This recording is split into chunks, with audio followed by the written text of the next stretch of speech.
lot of teachers have been asking how to do the auditory kinesthetic part of the three-part drill virtually. So this is just one example of something that you can do.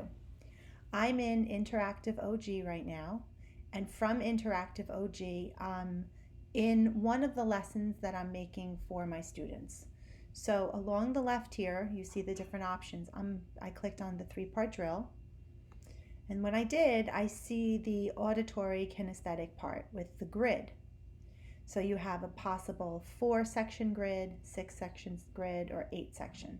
I clicked on the 8-section. You can click on Danielian or Zahner Blaser. And then here, I am going to just add the concepts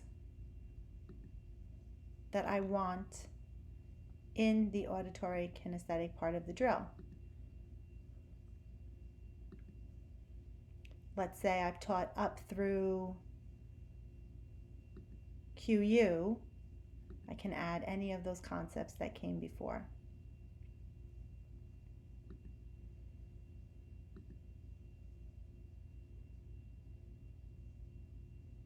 You can choose concepts that you know your students have struggled with, whether it be struggle to name, struggle to say the sound, or struggle to write.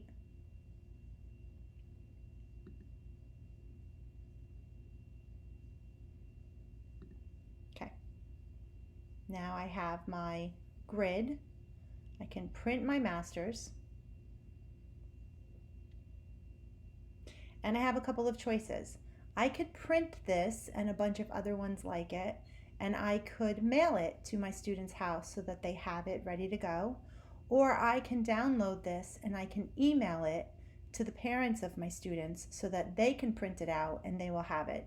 Either way, putting this paper copy in front of your students would be the goal, so that they can take a screen and they could put the screen under the paper and they can trace over with a green crayon, and then they can trace over with their fingers after they make the bumps. So this is another way, or just an idea of how you can do the auditory kinesthetic piece of the three-part drill virtually.